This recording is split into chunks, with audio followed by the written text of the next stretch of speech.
కలిగా దేవుని మాటలు వినడానికి దేవుడు సహాయపడుతూ వచ్చాడు. అందును బట్టి దేవుని స్తోత్రం. మీలో చిన్న ప్రార్థన చేసుకుందాం. చిన్న ప్రార్థన. ప్రేమ నమ్మకం కలిగిన మా ప్రియ పరలోక తండ్రి, మా పరిశుద్ధుడా, మీ పాదాలు వందనాలు, స్తోత్రాలు, కృతజ్ఞతాస్తుతులు చెల్లిస్తున్నాం. మీ మహాకృపను బట్టి, దయను బట్టి మీ సన్నిధిలో చేరి ప్రార్థిస్తుండగా మమ్మల్ని జ్ఞాపకం చేసుకోండి, ఆశీర్వదించండి. దయతో మమ్మల్ని ఆదరించమని వేడుకుంటున్నాం. ఈ యొక్క బుధవారం తండ్రి మీ సన్నిధిలో చేరి మీ మాటలు వినడానికి సిద్ధపడ్డాం. దయతో మీరు మాతో మాట్లాడండి.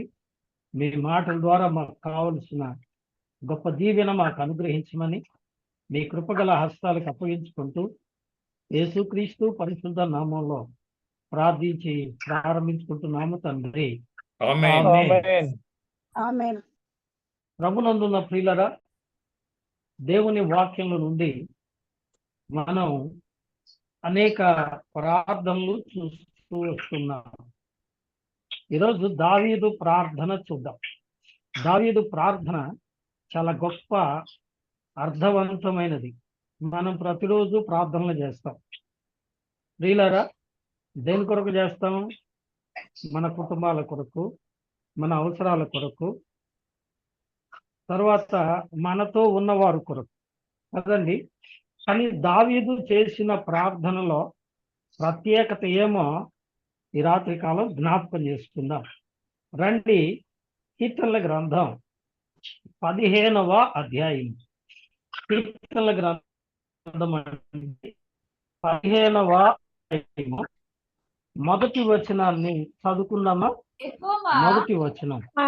కీర్తనల గ్రంథం. యెహోవా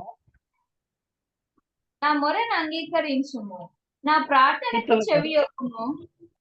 వినండి, కీర్తనల గ్రంథం 15వ అధ్యాయం. 15 యెహోవా నీ గుడారంలో అతిథిగా ఉండదగిన వాడెవడు? నీ పరిశుద్ధ పర్వతము మీద నివసింపదగిన వాడెవడు? చాలండి, చక్కని మాట. మరొక మాట కూడా చదువుకుందాం, మన యొక్క ఆధ్యాత్మిక దీవెన కొరకై. మరొక మాట కూడా చదువుకుందాం. 24వ కీర్తన 24వ కీర్తన 3వ వాక్యం. ఎక్కదగిన వాడెవడు? ఆయన పరిశుద్ధ స్థలంలో నిలవదగిన వాడెవడు? వ్యర్థమైన దాని యందు మనసు పెట్టకయు, కపటముగా ప్రమాణము చేయకయు, నిర్దోషమైన చేతులను శుద్ధమైన హృదయమును కలిగి ఉండు వాడు యెహోవా వలన ఆశీర్వాదము నొందును, తన రక్షకుడైన దేవుని వలన నీతిమత్వమును నొందును.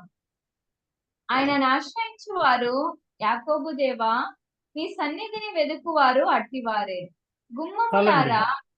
ఈ చదవబడిన ఈ చక్కని రెండు మాటలు కూడా దావీదు కీర్తనలే. ఈ రెండు మాటలు కూడా దావీదు కీర్తనలే.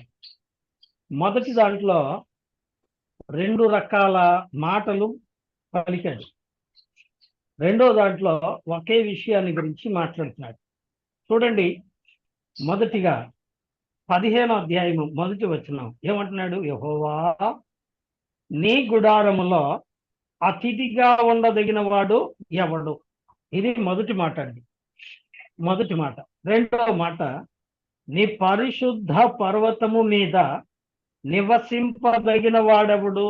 ముఖ్యంగా ఈ ప్రార్థనలో రెండు ముఖ్యమైన అంశాలు ఉన్నాయి. రెండు ముఖ్యమైన అంశాలు. ఒకటి యెహోవా గుడారము, రెండవది యెహోవా పరిశుద్ధ పర్వతము. 24వ కీర్తనలో కూడా మనం అదే చూస్తాం కదండి.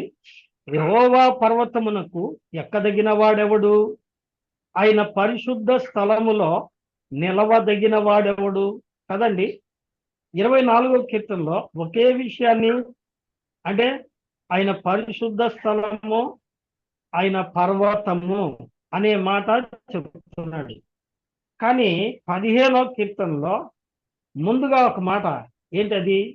యెహోవా గుడారము, రెండవది ఆయన పరిశుద్ధ పర్వతము. ఈ ప్రార్థన ప్రశ్నతో కూడింది. ప్రభువును ప్రశ్నించి అడుగుతున్నాడు. మనం ఎప్పుడు ప్రార్థన చేసేటప్పుడు ఏమని ప్రార్థన చేస్తామంటే, ప్రభువా మాకు అది ఇవ్వండి, మాకు ఇది చెయ్యండి, ఇదిగో మమ్మల్ని ఆదుకోండి, మాకు సహాయం చేయండి, మాకు అది చేయండి, ఇది చేయండి అని ప్రార్థన చేస్తూ ఉంటాం. కానీ దేవుడి దగ్గర ఈయన ఒక ప్రశ్న వేస్తున్నాడు. దేవుడి దగ్గర ఈయన ఒక ప్రశ్న వేస్తున్నాడు. ఏమిటా ప్రశ్న అంటే, యెహోవా నీ గుడారములో అతిథిగా ఉండదగిన వాడెవడు? యెహోవా గుడారములో అతిథిగా ఉండదగిన వాడు ఎవడు? రెండవది, నీ పరిశుద్ధ పర్వతం మీద నివసింపదగిన వాడు ఎవడు? కదండి, రెండు ప్రశ్నలే. ఎవరిని వేస్తున్నాడు? దేవుణ్ణి ప్రశ్నిస్తున్నాడు. ఎవరో? దావీదు. ప్రాముఖ్యంగా ఈ రెండు కీర్తనలు దావీదు కీర్తనలే. గమనిస్తున్నారా? ఈ రెండు కీర్తనలో దావీదు రాసిన కీర్తనలే. దావీదు తాను ప్రార్థన చేస్తూ దేవుణ్ణి అడుగుతున్నాడు. ప్రభువా నాకు ఇస్తావా? నాకు డబ్బు ఇస్తావా? నాకు ఆస్తి ఇస్తావా? నాకు మంచి భార్యని ఇస్తావా? నాకు చక్కని బిడ్డల్ని ఇస్తావా? లేకపోతే మంచి ఉద్యోగం ఇస్తావా? ఇలా అడగలేదు. ఒక ప్రత్యేకమైన ప్రార్థన. బహుశా ఇలాంటి ప్రార్థన మనం చేసి ఉండమేమో కదండి. ఇటువంటి ప్రార్థన మనం ఇంతవరకు చేసి ఉండవేమో కదా. ఈ ప్రార్థన చాలా గొప్ప ప్రార్థన. రండి, ఎందుకని గొప్ప ప్రార్థన అంటే, మొదటి మాట, యెహోవా గుడారములో అతిథిగా ఉండదగిన వాడు. గమనించండి, గుడారము, అతిథి, రెండు మాటలు జ్ఞాపకం చేసుకుందాం. గుడారము అంటే ఏంటండి? టాబర్నాకిల్ లేదా టెంట్ కదండి. టెంట్ అంటే దీని అర్థం ఏంటి? ఇది తాత్కాలిక నివాసము. గమనిస్తున్నారా? ఇది తాత్కాలిక నివాసము. నివసించేవారు నివసించేది తాత్కాలికమే, ఇది ఉండేది తాత్కాలికమే కదండి. తాత్కాలికము, లిమిటెడ్ టైం కదా, లిమిటెడ్ టైం. అందుకే దాన్ని గుడారము అన్నారు. గుడారము అనే భాషలో మనకు అర్థమయ్యేది ఏంటంటే, ఇక్కడ దాన్ని బిగించుకుంటారు, ఇక్కడ ఉండదలుచుకుంటే ఇక్కడ ఉంటారు, లేదు ఇక్కడ నుంచి వెళ్ళిపోదలుచుకుంటే దాన్ని పీకేసి మూట కట్టుకొని బుధాన్ని పెట్టుకొని తీసుకెళ్ళిపోతాం. ఏమండి, స్థిరమైన నివాసం దొరికింది అనుకోండి, దాన్ని పక్కన పడేస్తారు. ఏమండి, దాన్ని వాడటము ఏమంటారు? స్థిరం కాదు. దాంట్లో నివసించడం కూడా స్థిరము కాదు, అస్థిరమైన నివాసము. అర్థమైందండి? దీని అర్థం ఏంటి? ఇలా ఎందుకు అడుగుతున్నాడు? అక్కడి మాట మనం గమనిద్దాం. ఏమండి, నీ గుడారము. రెండవది పరిశుద్ధ స్థలము. పరిశుద్ధ స్థలము. ఇక్కడ 24వ కీర్తనలు ఏమన్నాడండి? యెహోవా పర్వతము. ఏమండి, ఆయన పరిశుద్ధ స్థలము. అక్కడ అతిథిగా ఉండేదేవుడు అన్నాడు. ఇక్కడేమో నివసింపదగిన వాడు లేదా నిలువదగిన వాడు ఎవడు అంటున్నాడు. నివసించటం, నిలబడటం, ఇది స్థిరమైన నివాసం. అర్థమైందండి? గుడారము అస్థిరము, పర్వతము స్థిరము, స్థిరమైన నివాసము. కాబట్టి ఈ రెండు మాటలు అర్థం ఏంటి? ఆయన దేవుణ్ణి ఎందుకు ప్రశ్నిస్తున్నాడు? అసలు ఈ ప్రార్థన ఆయన ఎందుకు చేస్తున్నాడు కదా. చాలా లోతైన మాటలు మనం అర్థం చేసుకోవాలి. ఆయన ఈ ప్రార్థన ఎందుకు చేస్తున్నాడు? మనం ఈ ప్రసంగం ముగించేటప్పటికి ఈ విషయాలు తేటగా మనకు అర్థం అవుతాయి. మొదటిది ఏం చెప్పండి? గుడారములో అతిథిగా ఉండుట. యెహోవా నీ గుడారములో. కాబట్టి గుడారము అనే మాట గమనించండి. గుడారము అనగా మనం దేవుని వాక్యంలో గమనిస్తే గుడారము అనేది తాత్కాలిక నివాసము అనుకున్నాం కదండి. తాత్కాలిక నివాసము. రండి, 2వ కొరింథీ పత్రిక 5వ అధ్యాయము 1వ వచనాన్ని విందాం. భూమి 2వ మీద కొరింథీయులకు రాసిన పత్రిక మన గుడారమైన ఈ నివాసము భూమి మీద శిథిలమైపోయినను ఆ, చేతి పని కాక దేవుని ఆ. చేత కట్టబడినదియు నిత్యమైనది అయిన నివాసము పరలోకమందు మనకున్నదని ఎరుగుదుము. ఎరుగుదము. చాలండి. ఈ మాట మీరు దయతో గమనించాలి. భూమి మీద మన గుడారమైన ఈ నివాసము. చాలా అద్భుతమైన మాట, గమనించారా? భూమి మీద ఉన్న గుడారము ఇది. ఏమండి? భూమి మీద ఉన్న గుడారము. మూడో వచనం చూడండి. ఈ గుడారములోనున్న మనము భారము మోసుకొని మూలుగుచున్నాము. ఇదే గుడారము. గమనిస్తున్నారా? ఇది ఏ గుడారము కదండి? మొదటి గుడారం అది. దాని అర్థం కూడా చెప్తా. ఇక రెండో గుడారం హెబ్రీయులకు రాసిన పత్రిక 9వ అధ్యాయం. హెబ్రీయులకు రాసిన పత్రిక అండి, 9వ అధ్యాయము 2వ వాక్యం ఇద్దాం. హెబ్రీయులకు రాసిన ఏలనగా మొదట ఒక గుడారం ఏర్పరచబడెను, అందులో దీపస్తంభమును బల్లయు దాని మీద ఉంచబడిన రొట్టెలను ఉండెను. దానికి పరిశుద్ధ స్థలమని పేరు. చాలండి. 9వ అధ్యాయము 2వ వాక్యంలో కదా మనం చదివాం. ఏం చదివాము? ఎలయనగా మొదట ఒక గుడారం ఏర్పడిను, అందులో దీపస్తంభమును బల్లయు దాని మీద ఉంచబడిను కదండి. ఈ మాట మనం చదువుకుంటూ వెళితే ఇది మోషే కట్టిన గుడారం. అర్థమైందండి? ఇది మోషే కట్టిన గుడారము. మోషే నిర్మించాడు. ఏమండి? మోషే ఈ గుడారాన్ని నిర్మించాడు. కాబట్టి ఇది రెండవ గుడారము. 7వ వచనం చదువుతున్నాను చూడండి. 7వ వచనం. సంవత్సరమునకు ఒకసారి మాత్రమే ప్రధాన యాజకుడు ఒక్కడే రక్తము చేతపట్టుకుని రెండవ గుడారములోనికి ప్రవేశించును. ఆ రక్తము తన కొరకును ప్రజల అజ్ఞాన కృతముల కొరకును అర్పించబడును. కాబట్టి ప్రియులారా, ఇది కట్టిన గుడారం. గమనిస్తున్నారా? మోషే కట్టిన గుడారము. 9వ అధ్యాయము 3వ వచనం. రెండవ తరకు ఆవల అతి పరిశుద్ధ స్థలమును గుడారము ఉండెను. ఇలా చదువుకుంటూ పోతే ఇది దేవుడు ఆజ్ఞాపించి కొండ మీద చూపిన మత్సు ప్రకారం కట్టినటువంటి గుడారము. ఇది రెండవ గుడారము. గమనించినారా? రెండవ గుడారము. మూడో గుడారం ఏంటి అంటే, పిల్లరా, దేవుని వాక్య ప్రకారం దశలోనికి రాసిన పత్రిక 4వ అధ్యాయము 17వ వచనము.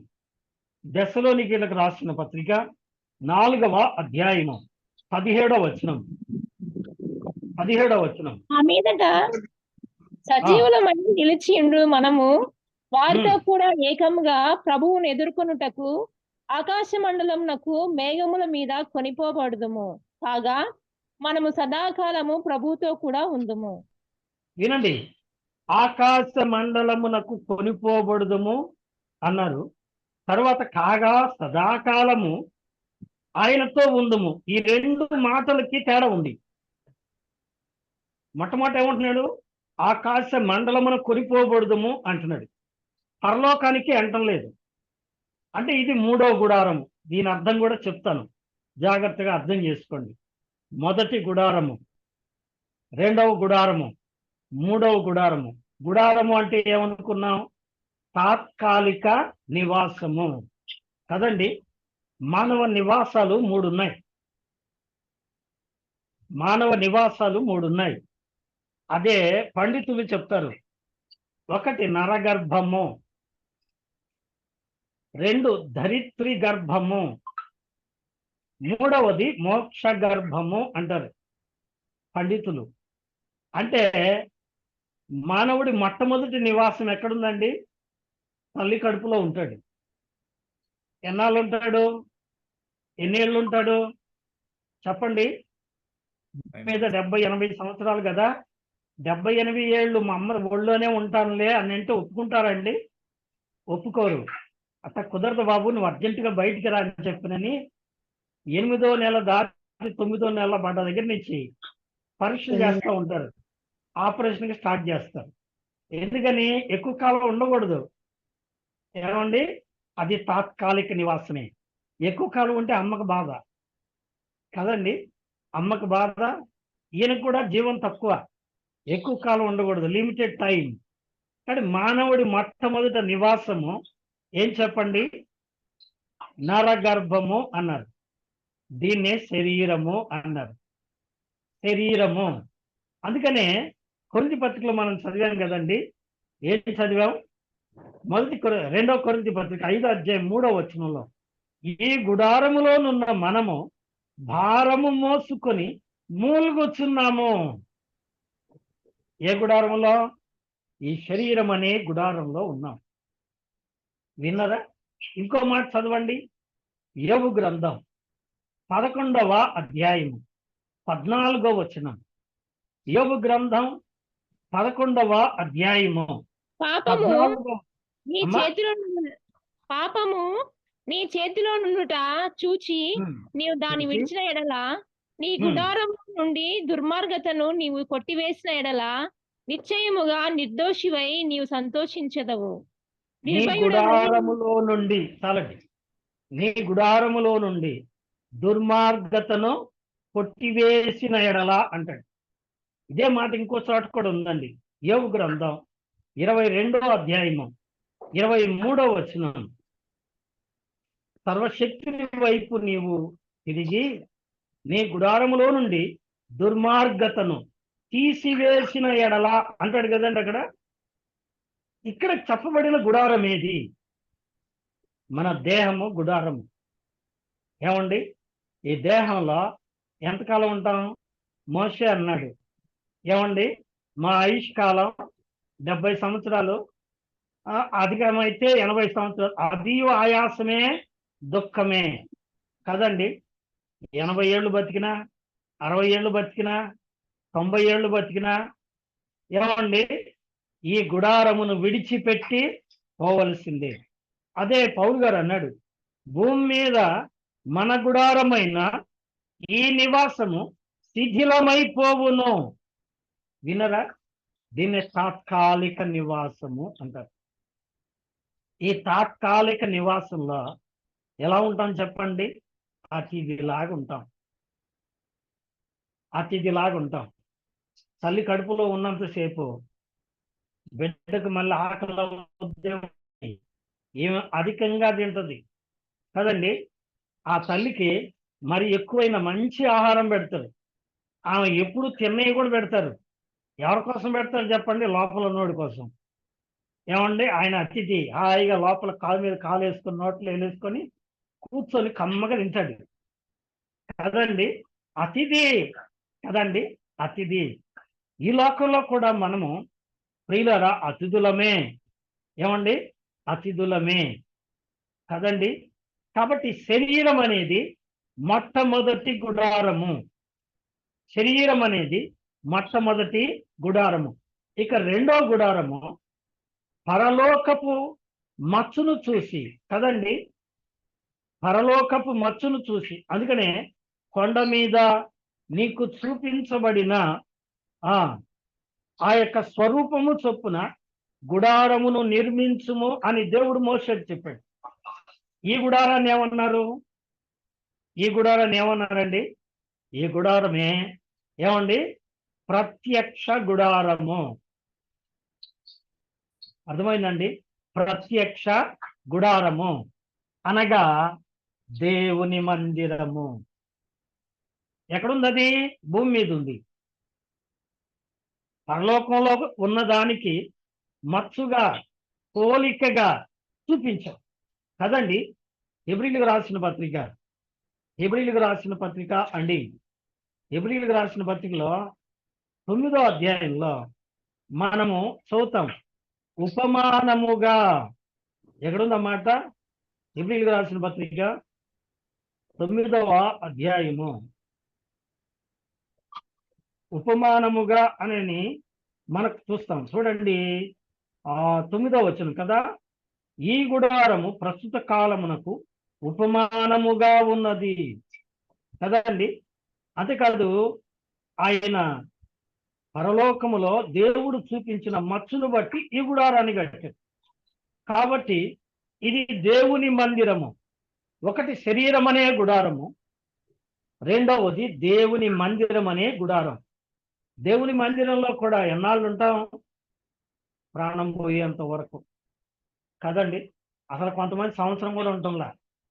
ఈ సంవత్సరం వచ్చారు ఏమండి మందిరంలోకి, వచ్చే సంవత్సరం ఉంటారో ఉండరో ఏమండి. వార్షిక కూడికి మళ్ళీ వచ్చే సంవత్సరం ఫోటోలో ఆయన ఉంటాడో ఉండడో గ్యారంటీ తక్కువ. సంవత్సరం కూడా నిలవలేకపోతున్నారు సంఘాల్లో. ఎంత మంచోళ్ళో. ఈ చర్చిలో కొన్నాళ్ళు ఉంటారు, ఆ చర్చికి పోతారు, ఆ చర్చిలో కొన్నాళ్ళు ఉంటారు, ఇంకో చర్చికి వెళ్తారు కదండి. ఇదంతా తాత్కాలిక నివాసం అయిపోయింది కదండి. స్థిరంగా ఉంటంలా. అందుకనే పరిశుద్ధ గ్రంథంలో నుంచి ఒక మాట చూద్దాం. కీర్తనల గ్రంథం 27వ అధ్యాయము 4వ వాక్యం. 27వ అధ్యాయము 4వ వాక్యం చదవండి. కీర్తన యెహోవా వద్ద 27వ అధ్యాయం. ఒక వరము అడిగి తిని దానిని నేను వెతుకుచున్నాను. యెహోవా ప్రసన్నతను చూచుటకును ఆయన ఆలయంలో ధ్యానించుటకును నా జీవిత కాలమంతయు నేను యెహోవా మందిరములో నివసింపగోరుచున్నాను.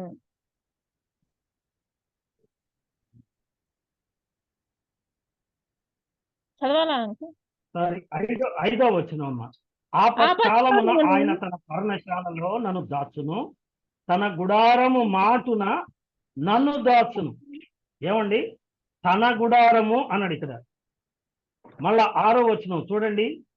ఇప్పుడు నన్ను చుట్టుకొని ఉన్న నా శత్రువుల కంటే ఎత్తుగా నా తల ఎత్తబడును, ఆయన గుడారములో నేను ఉత్సాహధ్వని చేయించు బలులు అర్పించేదను. విన్నరా? ఇక్కడ తన గుడారము అంటే ఏ గుడారము? ఏమండి, ఏ గుడారము? దేవుని గుడారము అనగా దేవుని మందిరము అని అర్థం. ఇంకో మాట కూడా చూద్దాం. ఇంకో మాట కూడా 76వ కీర్తన 2వ వచనం. షాలేములో ఆయన గుడారమున్నది, సియోనులో ఆయన ఆలయం ఉన్నది. వినరా? దీని అర్థం ఏంటి? గుడారము, దేవుని మందిరము. దేవుని మందిరం 3 విధాలని ఇంతకు ముందే చెప్పా.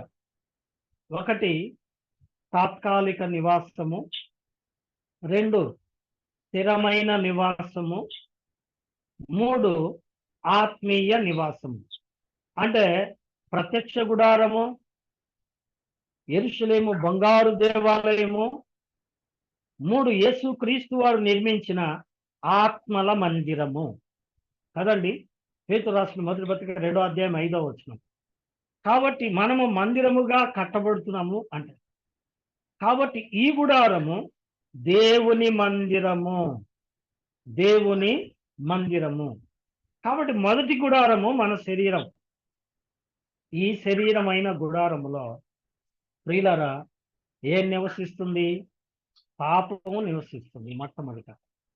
అయితే ఎవరైతే ప్రభు మాటలు విని పాపం ఒప్పుకొని విడిచిపెట్టి ప్రియులారా రక్షణ పొందుతారో వారిలోనికి దేవుని ఆత్మ వస్తుంది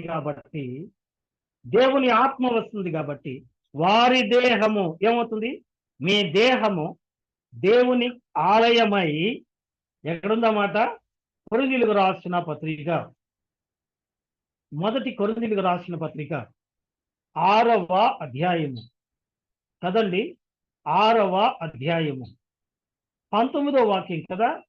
మీ దేహము దేవుని వలన మీకు అనుగ్రహింపబడి మీలోనున్న పరిశుద్ధాత్మకు ఆలయమై ఉన్నదని మీరు ఎరుగరా? మీరు మీ సొత్తు కారు, విలువ పెట్టి కొనబడిన వారు గనుక మీ దేహముతో దేవుని మహిమపరచుడి. వినరా? కానీ దేవుని యందు విశ్వాసం ఉంచిన వారి దేహంలోకి లేదా జీవితంలోకి లేదా కుటుంబంలోకి ఎవరు వస్తున్నారు? పరిశుద్ధాత్మ దేవుడు ప్రభు ఆత్మస్వరూపిగా వస్తున్నారు. కాబట్టి పరిశుద్ధాత్మకు ఆలయమై ఉంటున్నాము. గమనించాలి, పరిశుద్ధాత్మకు ఆలయమై ఉంటున్నాము. కాబట్టి దేహము ఒక గుడారము. రెండవది, రక్షించబడిన ప్రతి ఒక్కరము దేవుని మందిరములో చేరి ఆయనకు కృతజ్ఞతాస్తుతులు చెల్లించి ఆయన్ని ఆరాధిస్తూ ఉంటాం గనుక అది రెండవది, దేవుని మందిరం అనే గుడారము. దేవుని మందిరం అనే గుడారము. ఇక మూడవది యెషయా గ్రంథంలో ఉంది, 60వ అధ్యాయంలో కదండి. యెషయా గ్రంథం 60వ అధ్యాయం నేను చదువుతాను, 8వ వాక్యం. యెషయా గ్రంథం 60వ అధ్యాయము, ఇంతకుముందు మనం ధ్యానించిన మాట అండి అది. 60వ అధ్యాయము 8వ వచనం. 8వ వచనం చదవండి. మేఘం వలెను ఎగయు మేఘము గువ్వలను వలెను గూళ్ళకు ఎగయు ఎగసి వీరెవరు? గోళ్లకు నీ ఎగసి వచ్చు యెహోవా నామమును బట్టి వీరెవరు? ఆయన చాలు, శృంగారించినందున అంతవరకే 8వ వచనం అండి. మేఘము వలెను ఎగయు గువ్వల వలెను గోళ్లకు ఎగసి వచ్చు వీరెవరు? వినరా?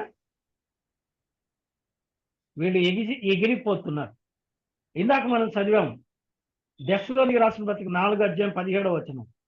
మనం అందరము మేఘాల మీద ఎక్కిపోతాం. మేఘ మండలం మీద ఎక్కిపోతాం. ఈ మేఘ మండలం మీద ఎక్కి ఎక్కడికి వెళ్తాం? ఏమండి? మధ్యాకాశానికి వెళ్తాం.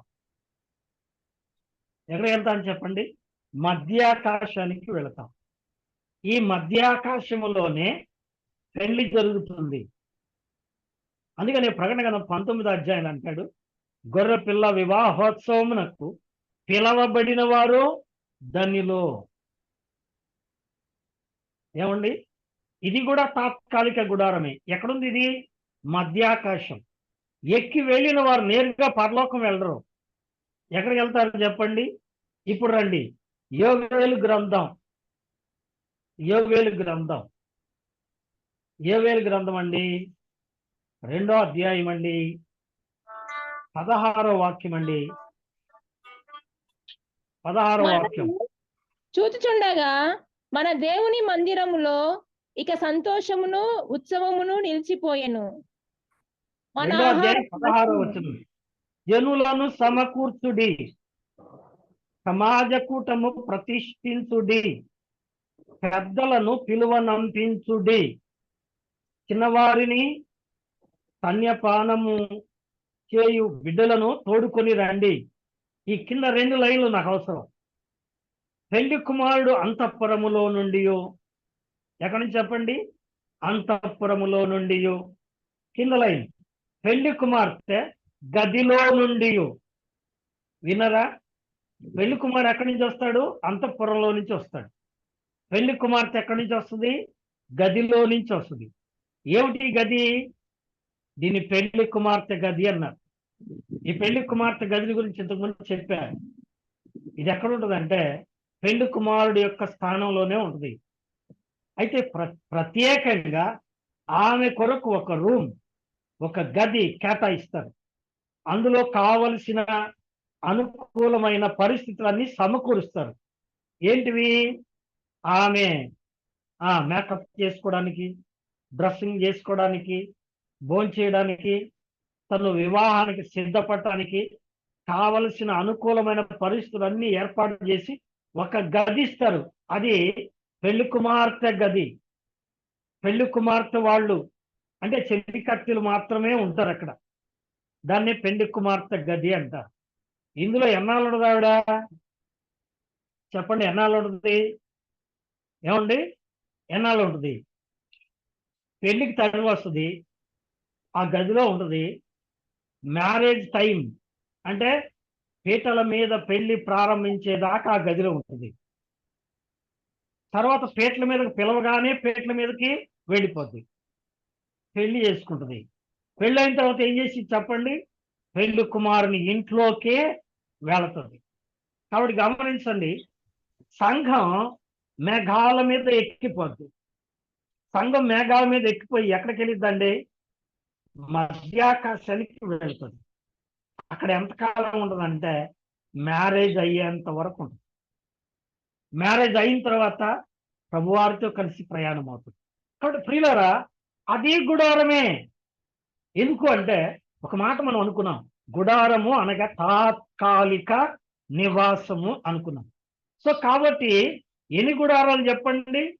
మొదటిది మన దేహం అనే గుడారము, లేకపోతే కుటుంబం అనే గుడారము. రెండవది సంఘం అనే గుడారము. మూడవది మధ్యాకాశం అనే గుడారము. ఇప్పుడు ఈ గుడారాల్లో ఎట్టున్నాం మనం? అతిథులుగా ఉన్నాం. మందిరంలోకి వస్తే ఏం చేస్తారు చెప్పండి? నీట్గా రెడీ అయ్యి వస్తారు, కుర్చీల్లో కూర్చుంటారు రెడీగా. ఇంకా మొదలు పెట్టలేదే, ఇంకా పాటలు పాడలేదే, ఇంకా ప్రసంగం మొదలు పెట్టలేదే, లైట్లు సరిగా వేసినట్లయితే చూస్తూ ఉంటాం, వేయం కదండి. వేస్తే తప్పేమో. మందిరంలోకి వచ్చినప్పుడు అరే షాపులు ఎవరు వేయలేదే, నేనన్నా వేస్తే బాగుండు, లైట్లు ఎవరు వేయలేదే, నేనన్నా వేస్తే బాగుండు అనుకుంటారండి? అనుకోరు. నేను అతిథిని, నేను కాదు, పనివాళ్ళు చేస్తాం. పనివాళ్ళు ఎవరు చెప్పండి? పాస్టర్ గారే పనివాడు కదా. ఒకవేళ కరుణ కలిగి ఉంటే, ఏదైనా విధేయత కలిగి ఉంటే సంఘ పెద్దలు కదండి. మిగిలిన వాళ్ళు అతిథులు ఏమండి టిప్ టాప్గా కూర్చుంటారు. మీరు కాదులేండి, కోప్పడొద్దు దయించి కదండి. దేవుని వాక్యం ప్రకారం అతిథులు అందరూ అతిథులు. కాబట్టి ఇంట్లో అతిథులు, తర్వాత మందిరంలో అతిథులు, మధ్యాకాశంలో కూడా అతిథులు. అలాగైతే ఇప్పుడు అంటాడాయన, యెహోవా నీ గుడారములో అతిథిగా ఉండదగిన వాడెవడు? అర్హత ఉందా ఎవరికైనా? ఏమండి? ఇప్పుడు రెండవ మాట ఏమన్నానండి? నీ పరిశుద్ధ పర్వతం మీద నిలవదగిన వాడెవడు? అసలు అక్కడ నిలబడే అర్హత అన్నా ఉందా? ఏమండి? ఇది చాలా గొప్ప అర్థం. పరిశుద్ధ పర్వతము అంటే ఇది ఎక్కడుంది? కొన్ని మాటలు చదువుకొని మనం కొనసాగింపులోకి వెళ్దాం. యెషయా గ్రంథం 2వ అధ్యాయము 2వ వచనం. Isaiah chapter 2 words 2. అంత్య దినములలో పర్వతము పైన యెహోవా మందిర పర్వతము పర్వత శిఖరమున స్థిరపరచబడి కొండల కంటే ఎత్తుగా ఎత్తబడును. చాలండి. ఇంకో మాట, యెషయా గ్రంథం 65వ అధ్యాయము 25వ వచనం. నా పరిశుద్ధ పర్వతము మీద అంటారు ఇక్కడ. ఇది ఎక్కడుంది? ఇంకో మాట, యెషయా గ్రంథం 14వ అధ్యాయం 13, 14 వచనాలు మనం చదువుకుంటూ పోతే ఏమండి, ఆయన అనుకుంటాడట, నేను ఆకాశము కంటే ఎత్తుగా హెచ్చించుకుందును, మహోన్నతుని కంటే హెచ్చించుకుందును, ఉత్తర దిక్కునున్న సభా పర్వతం మీదకి ఎక్కుదును, పరిశుద్ధుడైన ఆ మహోన్నతుని కంటే నా సింహాసనం ఎత్తుగా చేసుకుందును అన్నాడు. ఇది ఎక్కడుంది? ఏమండి? ఇది పరలోకంలో ఉంది. దీన్ని ఏమన్నారు? యెహోవా పర్వతము. ఈ పర్వతమునకు ఎక్కే అధికారం కావాలి. ఏమండి? ఎక్కే అధికారం కావాలి. దాని మీద నిలిచే అధికారము కావాలి. ఎక్కటం, నిలవటం కదండి. ఎక్కటం, నిలవటం. మొదటిది గుడారములో అతిథిగా ఉండేవాడు ఎవరు? రెండవది పరిశుద్ధ పర్వతం మీద ఎక్కదగిన ప్రశ్నించుకుంటున్నాడు. అంటే ప్రభువా నీ సంఘంలో ఉండేవాడెవడు? ప్రభువా నీ మందిరములో నిలవదగిన వాడెవడు? ప్రభువా సన్నిధిలో నిలిచేవాడెవడు? నీ పరలోకములో నివసింపదగిన వాడు ఎవడు? ఆ అర్హత నాకు ఉందా లేదా అని ప్రశ్నిస్తున్నాను. అర్థమైందండి? అసలు ఈయన దావీదు ఈ ప్రార్థన ఎందుకు చేస్తున్నాడు అంటే అసలు తనకు ఆ అర్హత ఉందో లేదో అని. వై హీ వాజ్ డౌటెడ్, ఎందుకు ఈయన అనుమానపడ్డాడు? ఏమండి ఎందుకు? ఇప్పుడు రండి దేవుని వాక్యంలో ఆయనే చెప్తున్నాడు అర్హతని గురించి. దేవుని వాక్యంలో కీర్తనల గ్రంథం 24వ అధ్యాయం చూడండి. కీర్తనల గ్రంథం 24వ అధ్యాయం 4వ వచనం. ఇక్కడ 4 మాటలు చెప్తున్నాడు. 4 మాటలు. ఒకటి చదవండి. వ్యర్థమైన వాటి యందు మనస్సు పెట్టకయు, కపటముగా ప్రమాణము చేయకయు, నిర్దోషమైన చేతులను శుద్ధమైన హృదయమును కలిగి ఉండువాడే. చాలండి. ఇక్కడ 4 మాటలు ఉన్నాయి. ఒకటి, వ్యర్థమైన దాని యందు మనసు పెట్టని వాడు. గమనిస్తున్నారా? ఎక్కడంట? వ్యర్థమైన దాని యందు మనసు పెట్టని వాడు. రెండవది, కపటముగా ప్రమాణము చేయకయు, అంటే కపటముగా ప్రమాణము చేయని వాడు. మూడవది, నిర్దోషమైన చేతులు కలిగిన వాడు. నాలుగవది, శుద్ధమైన హృదయము కలిగియుండువాడే. 4 అర్హతలు చెప్పాడు. ఈ 4 అర్హతల విషయంలో దావీదు తప్పిపోయాడండి. అందుకే ఈయనకి ఆ అనుమానం వచ్చింది. అందుకే కూర్చొని ప్రార్థన చేస్తున్నాడు. అయ్యా, నీ గుడారంలోనికి రాగలిగే, అంటే నీ మందిరంలోకి నేను రాగలనా? నీ మందిరంలోకి వచ్చే అర్హత నాకుందా? ఏమండి ప్రార్థన చేసుకుంటున్నాడు. అదేంటయ్యా అలా అంటావు? అసలు గుడారం కట్టించిందే ఆయన, ప్రత్యక్ష గుడారాన్ని నిలబెట్టింది ఆయనయ్యా. ఆ మందసము లేవీల చేత మోసుకొచ్చింది ఆయనయ్యా. డబ్బంతా తీసుకొచ్చి, బంగారం అంతా తీసుకొచ్చి మందిరానికి పరిచర్య చేసింది ఆయనయ్యా. అటువంటి ఆయన ఈ మాట ఎందుకు అంటున్నాడు అయ్యా అంటే, ప్రియులారా, ఆయనకు ఒక అనుమానం వచ్చింది. ఎందుకు వచ్చింది అనుమానము అంటే, ఒకటి, మొదటి మాట ఏం చెప్పండి? వ్యర్థమైన దాని యందు మనస్సు పెట్టకయో. ఇక్కడ వ్యర్థమైంది ఏంటి? బైబిల్లో దావీదు కుమారుడైన సొలొమోను వ్యర్థమైన వాటిని గురించి కొన్ని రాశాడు. చూద్దాం ఆ మాటలు కూడా. 127వ కీర్తన, 127వ కీర్తన, 127వ కీర్తన. యెహోవా ఇల్లు కట్టించని ఎడల కట్టువాని ప్రయాసము వ్యర్థమే. ఒకటి, యెహోవా పట్టణమును కాపాడని ఎడల దాన్ని కావలి కాయువారు మేలుకొని ఉండుట వ్యర్థమే. 2, మీరు వేకువనే లేచి చాలా రాత్రి అయిన తరువాత పండుకొనుచు కష్టార్జితమైన ఆహారమును తినుచుండుట వ్యర్థమే. ఇంకో మాట కూడా మనం చదువుదామండి. ప్రసంగి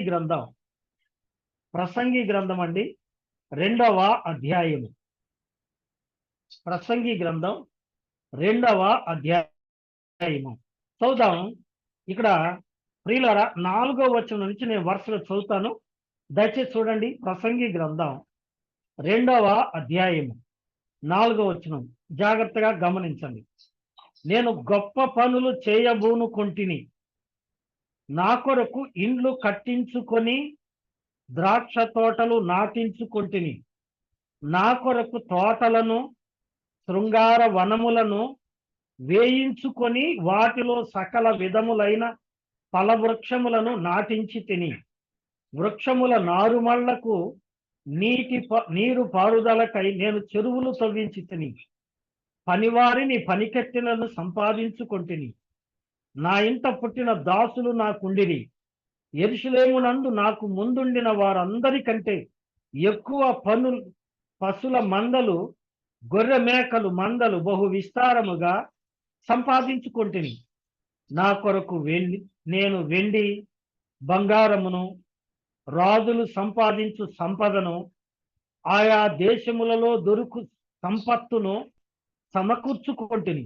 నేను గాయకులను గాయకురాండ్రను మనుషులిచ్చయించు సంపదలను సంపాదించుకొని బహుమంది ఉపపత్నులను ఉంచుకొంటిని. నాకు ముందు యెరూషలేమునందున్న వారందరికంటే నేను గనుడనై అభివృద్ధి పొంది తిని, నా జ్ఞానము నన్ను విడిచిపోలేదు. 10వ వచనం ప్రాముఖ్యం. నా కన్నులు ఆశించిన వాటిలో దేనిని అవి చూడక నేను అభ్యంతరపరచలేదు. మరియు నా హృదయము నా పనులన్నిటిని బట్టి సంతోషంపగా, సంతోషకరమైనదేదియు అనుభవింపకుండా నేను నా హృదయమును నిర్బంధింపలేదు. ఇదే నా పనులన్నిటి వలన నాకు దొరికిన భాగ్యము. ఇలా చదువుకుంటూ పోతే ఆయన ఏమంటాడంటే, ఇదంతా వ్యర్థము. 11వ వచనం. అప్పుడు నేను చేసిన పనులన్నీ, వాటి కొరకై నేను పడిన ప్రయాసం అంతయు నేను నిదానించి వివేచింపగా అవన్నీ వ్యర్థమైనవిగాను, ఒకడు గాలికి ప్రయాసపడినట్టుగాను అగుపడెను. సూర్యుని కింద లాభకరమైనది ఏదీ లేనట్టు నాకు కనబడదు. ముగింపు మాట కూడా చూద్దాం. ముగింపు మాట ప్రసంగి గ్రంథం చివరి అధ్యాయం అండి, 13వ వచనం. ఇదంతయు వినిన తరువాత తేలిన పరమార్థం ఇదే: దేవుని యందు భయభక్తులు కలిగి ఉండి ఆయన కట్టలను అనుసరించి నడుచుట వలనే మానవ కోటికి ఇదే విధి. విన్నారా? ఏంటంట? తన కన్నులు ఆశించినది ఏది కూడా రుచించకుండా ఆయన వదిలిపెట్టలేదు. గమనించరా? ఈ మాట చదివినప్పుడు మీకు అర్థం అవుతుంది. 2వ సమూయేలు గ్రంథం 11వ అధ్యాయము 1వ వచనం మనం చదివితే, దావీదు గారు రాజు, దావీదు గారు విద్వాంసుడు, దావీదు గారు దైవ సేవకుడు, దావీదు గారు ఏమండి కవి, కవిత్వం పాటలు రాసేవాడు. దావీదు దేవుని పరిచర్య చేసేవాడు. దావీదు ఏమండి గాయకుడు, మంచి గాయకుడు. దావీదు ప్రియ దేవుని బిడ్డరా దేవుని యొక్క ప్రజలకు మహారాజై ఉన్నాడు. 4 లక్షణాలు కలిగిన మహానుభావుడు. ఈయన ఏం చేశాడు చెప్పండి? సైన్యం అంతా యుద్ధానికి వెళ్ళింది రబ్బా పట్టం మీద యుద్ధం చేయడానికి. మరి ఈయన ఏం చేశాడు? ఇంటి దగ్గర హాయిగా పండుకున్నాడు. ఎప్పుడు పడుకున్నాడంటే అలసిపోయి రాత్రిపూట స్నానం చేసి ముద్దిని పడుకున్నాడేమో అనుకోవచ్చు. నో, పట్ట పగలే పనుకున్నాడు కదండి. పగలు నిద్ర పని చేటు అంటారు పెద్దలు. ఈయన పట్ట పగలే పనుకున్నాడు. ఎందుకని? పని ఎగ్గొట్టి మరీ పనుకున్నాడు కదా. దేవుని పని ఎగ్గొట్టి తిరిగేవాళ్ళు చాలా మంది, దేవుని ఆరాధన ఎగ్గొట్టి తిరిగేవాళ్ళు చాలా మంది, దేవుని సన్నిధిని ఎగ్గొట్టి తిరిగేవాళ్ళు చాలా మంది. బాబు, అమ్మ, నువ్వు అలా ఉన్నావా? దావీదులాగా ఉన్నావా? పరీక్ష చేసుకో. దావీదు ఏం చేశాడండి? అలా పండుకొని సాయంకాలానికి మెలకు వచ్చిందంట. లేచి కూర్చున్నాడు. లేచి కూర్చొని అలాగ మేడ మీద తిరుగుతా ఉన్నాడు, చూస్తా ఉన్నాడు. చూస్తా ఉండగా ఏం జరిగిందండి? ఏం జరిగింది అనగా, ప్రియులారా, చూస్తా ఉండగా ఆయన కంట్లో ఒక దృశ్యం పడింది. మీకు తెలుసు అదేంటో ఆ దృశ్యం? కంటితో చూశాడు. ఏం చేశాడు చెప్పండి? కంటితో చూసి ఏం చేశాడు చెప్పండి? త్వరపడి పాపం చేయడానికి ప్రయత్నమో చేశాడు. అందుకే ప్రియులారా, దుష్టమైనది చూడకుండా నా కన్నులను త్రిప్పివేయము అని ప్రార్థన చేశాడు భక్తుడు. కనుక ప్రియులారా, కంటితో చూశాడు. చూసి ఏం చేశాడండి? అట్రాక్ట్ అయిపోయాడు. ఓయమ్మ, అంత గొప్ప భక్తుడు అట్రాక్ట్ అయిపోయాడా? ఎస్. అంత గొప్ప దైవ సేవకుడు అట్రాక్ట్ అయిపోయాడా? అయిపోయాడండి. ఏమండి, ఈనాడు చాలా మంది పాస్టర్లు ఏమంటున్నారంటే, ఏంటయ్యా ఈ పనులేంటి, ఈ పద్ధతి ఏంటి, దైవ సేవకుడు నువ్వు 10 మందికి బోధించేవాడు, దావీదుకే ఉంది, నాకేంది కానివయ్యా అనేవాళ్ళు ఉన్నారు. పాపం మహానుభావులు. అది చాలా ఘోరం కదండి. తప్పు చేశాడు. తప్పు చేసి ఏం చేశాడు చెప్పండి? ఆమెను గర్భవతిని చేశాడు, బత్షెబాని. ఇప్పుడు ఏం చేశాడంటే ఆమెను గర్భవతి అని తెలుసుకున్న తర్వాత ఆమె భర్త అయిన ఉరియాకు కబురు చేసి పిలిపించాడు. పిలిపించి ఏం చేశాడు చెప్పండి? అబ్బాయి, నువ్వు వెళ్ళి ఏం చేస్తావంటే ఈ రాత్రి హాయిగా నీ భార్య దగ్గర పడుకో, మంచిగా కడుపు నిండా తిను, సుఖంగా సంసారం చేయి. ఈ పూట రేపో ఎల్లుండో ఒక వారం తర్వాత యుద్ధానికి వెళ్ళదు, కానీ ఇప్పుడు ఏం తొందర వచ్చింది, ఇంటికి వెళ్ళు అన్నాడు. ఆయన పోలా. ఎందుకని నీ మాట? కపటం. ఏమండి? మొట్టమొదటిది వ్యర్థమైన దాని మీద మనసు పెట్టాడు, పాపం చేశాడు. రెండోది ఏం చేశాడండి? కపటంగా ప్రమాణం చేస్తున్నాడు. ఇప్పుడు ఏమండి? మత్సరము ఎముకలకు కుళ్ళు అని సామెత గ్రంథం 14:30 మనం చదువుతాం. మత్సరంతో, ఏమండి, కుళ్ళుతో, కపటంతో ప్రవర్తిస్తున్నాడు దావీదు. ఏమంటున్నాడు? ఆ గర్భం ఏమండి ఉరియా అకౌంట్లో వేయాలనేది ఆయన ఉద్దేశం. అందుకని ఏం చేశాడండి? నువ్వు వెళ్ళాయా, నీ ఇంటికి వెళ్ళు, ఒక వారం 10 రోజులు హాయిగా నీ భార్యతో ఉండు, ప్రశాంతంగా గడిపి ఆ తర్వాత వెళ్దుగానే యుద్ధానికి అన్నాడు. కానీ ఆయన పోలేదు. సైన్యాధిపతి యుద్ధం చేస్తున్నాడు, నా తోటి సైనికులు యుద్ధం చేస్తున్నారు, నేనేమి సుఖంగా ఉంటామేంటి? నేను సోమరోడిని కాదు అన్నాడు. ఇప్పుడు ఇంతకు సోమరోడు ఎవరో చెప్తారా? సోమరిపోతే ఎవరండి? మెయిన్ క్యారెక్టర్ సోమరిపోతే కదా. ఈయన నేను సోమరోడిని కాదు, నేను వెళ్ళను, నేను యుద్ధానికి వెళ్తాను, లేదా పడుకుంటే నీ ఇంట్లో రాజుగారి కోటలో పడుకుంటాను, కానీ నేను ఇంటికి వెళ్ళను అన్నాడు. అలాగైతే ఏం చేయాలబ్బా అని ఆలోచన చేశాడు. ఒక ఉత్తరం రాశాడండి. ఎందుకంటే ఇవన్నీ వివరం చెప్పట్లా. 2వ సమూయేలు గ్రంథం ఏమండి 12వ అధ్యాయంలో ఆ మాటలన్నీ ఉంటాయి, మీరు తర్వాత చదువుకోండి. ఏమండి? తర్వాత చదువుకోండి. ఇప్పుడు ఒక ఉత్తరం రాశాడు. ఏమని?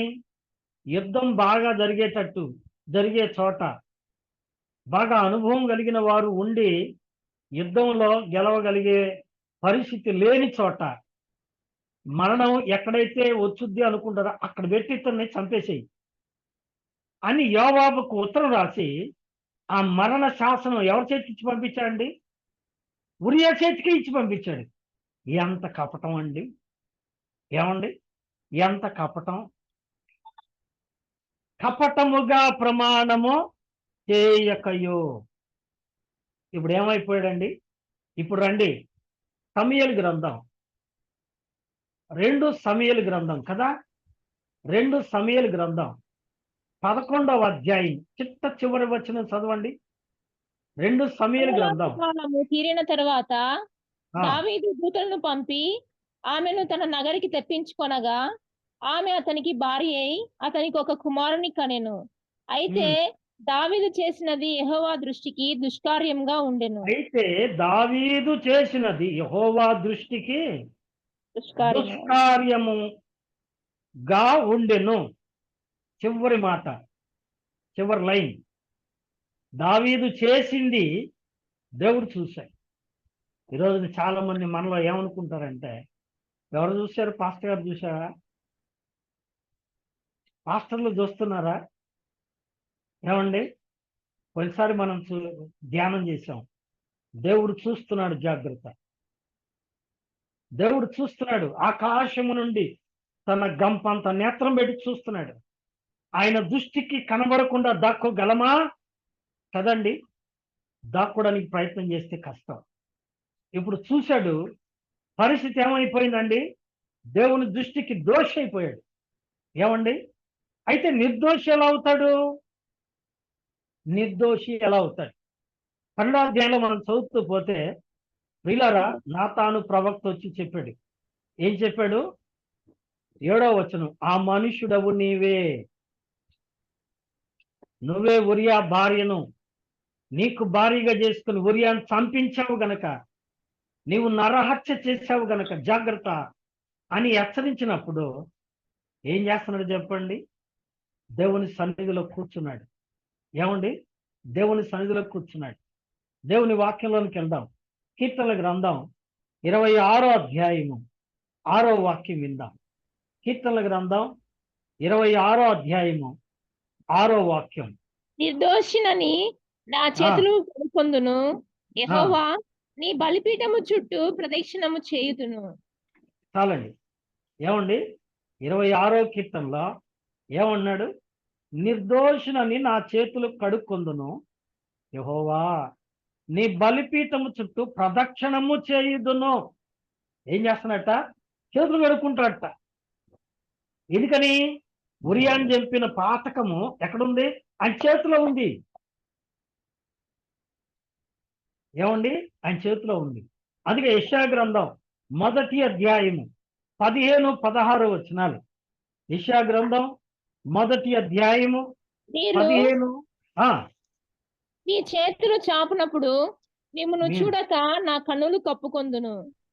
మీరు బహుగా ప్రార్థన చేసినను నేను వినను. మీ చేతులు రక్తంతో నిండి ఉన్నవి, మిమ్మును కడుక్కుని శుద్ధి చేసుకొనుడి. మీ మీ దుష్క్రియలు నాకు చేతులు రక్తముతో కనబడకుండా నిండి ఉన్నవి, మీ చేతులు రక్తముతో నిండి ఉన్నవి, మిమ్మల్ని కడుక్కొనుడి, శుద్ధి చేసుకొనుడి. మీ దుష్క్రియలు నాకు కనబడకుండా వాటిని తొలగించుకోండి. ఎట్లా పోతాయి? నీళ్లు పెట్టి కడిగితే పోతాయా? సబ్బేసి కడిగితే పోతాయండి? బాగా ఆలోచించండి. ఈ దోషం పోవాలి అంటే, ఈ మరకలు పోవాలి అంటే, పాపపు మరకలు ఎక్కడి నుంచి ఉన్నాయి? అరకాలు మొదలుకొని తల వరకు స్వస్థత కొంచెమైనను లేదు. ఎక్కడ చూసినా దెబ్బలు, గాయములు, పచ్చి పుండ్లు, కట్టబడలేదు, పిండబడలేదు, తైలముతో మెత్తన చేయబడలేదు. ఈ ఈ యొక్క మరకలు పోయేదెట్ట? ఏమండి? ఎలా పోవాలి? అందుకనే ఆయన ప్రార్థన చేస్తున్నాడండి. 51వ కీర్తన ముగింపులోకి వద్దాం, చాలా సమయం అయింది.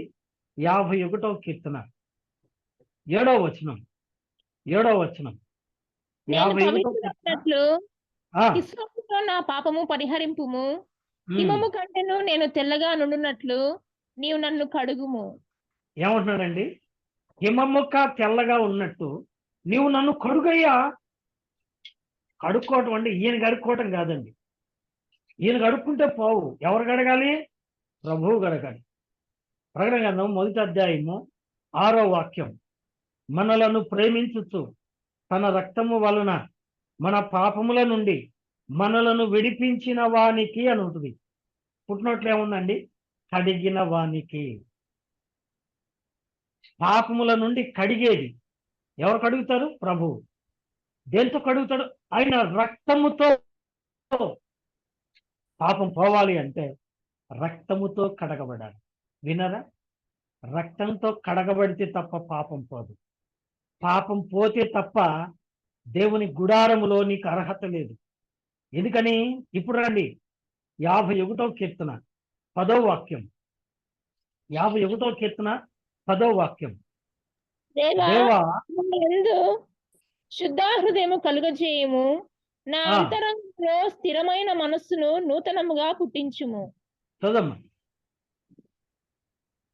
నీ సన్నిధిలో నుండి నన్ను త్రోసివేయకము, నీ పరిశుద్ధాత్మను నా యొద్ద నుండి తీసివేయకము, నీ రక్షణానందము నాకు మరలా పుట్టించుము. వినరా?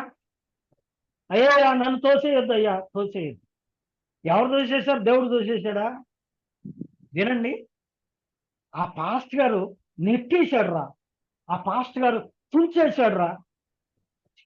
ఏం మాట్లాడుతున్నాం మనం గమనించాలి. నిన్ను త్రోసివేసింది, నిన్ను నెట్టి వేసింది నీ పాపమే. అర్థమైందా? ఇదేముందులే అనుకున్నావు, ఇదేమైందులే అనుకున్నావు, ఎవరు చూశారులే అనుకున్నావు. వారి పాపము వారిని పట్టుకొనును. అందుకే ఏడుస్తున్నాడు. దేవుని సన్నిధిలో కూర్చుని ఏడుస్తున్నాడండి. ఏమని ఏడుస్తున్నాడు? అయ్యా నీ సన్నిధిలో నుండి నన్ను తోసేయొద్దయ్యా, నీ పరిశుద్ధాత్మ నుండి నా యొద్ద నుండి తీసేయొద్దయ్యా, నీ రక్షణానందము నాకు మరలా పుట్టించయ్యా. ఏమండి? ఇంకా ఏమండి? 16వ వచనం. నీవు బలిని కోరువాడవు కావు, కోరి ఎడల నేను అర్పించుదును.